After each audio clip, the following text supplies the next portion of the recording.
অন্তর্বর্তী সরকারের উপদেষ্টা মাহফুজ আলমের ফেসবুক স্ট্যাটাস ভাইরাল হয়েছে, যা নতুন করে চিন্তার খোরাক জুগিয়েছে তার ভক্ত ও সমালোচকদের মধ্যে।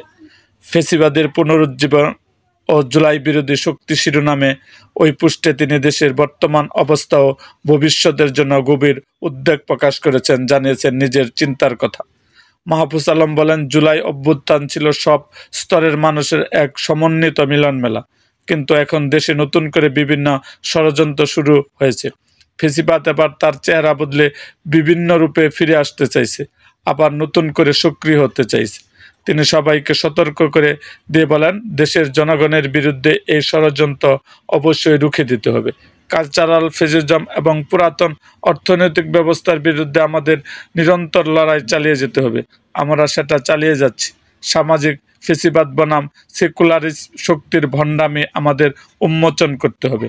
তা না হলে এ প্রজন্মকে চিরতরে পিছিয়ে দেওয়া হবে, বিচ্ছিন্ন করা হবে।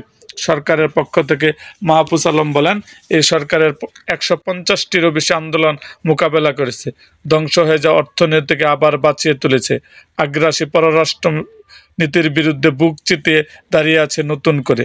জুলাই শহীদ ও আহতের অর্থদান ও পুনর্বাসন থেকে শুরু করে বিচার ও সংস্কারের জন্য আমরা নিরন্তর কাজ করছি। এখন জনগণের যে কোনো ন্যায্য দাবি সময় সাপেক্ষ হলেও পূরণ করা হচ্ছে। সতর্কবার্তাতে তিনি বলেন, আমরা যেদিন আবার রাজপথে নেমে আসবো, সেদিন প্রতিদিনের ডায়েরিতে টুকে রাখা আমাদের দিনরাতের কাজগুলোর আমলনামা নিয়ে জনগণের সামনে আসব। কিন্তু আপনারা জুলাই বিরোধী শক্তি যাবেন কোথায়? জুলাইয়ের মৃত্যু সেজে জুলাইয়ের পিঠে ছুরি চালানো হস্তকরা পালাবেন কোথায়? আপনাদের আমলনামা আমরা রাখছি। বাবার দশ আর বিনদেশের পাতানো খেলায় নেমে যেভাবে আচ্ছন্ন করে রাখলেন বাংলাদেশের সম্ভাবনাকে, এটার জবাব দিবে জনগণ। সময় থাকতে মৃত্যুদের জড়ো করুন এবং শত্রুদের চিহ্নিত করুন। মাহফুজ আলমের এই ফেসবুক পোস্ট দেশের পরিস্থিতিতে রাজনৈতিক অঙ্গনে নতুন করে আলোচনা শুরু হয়েছে।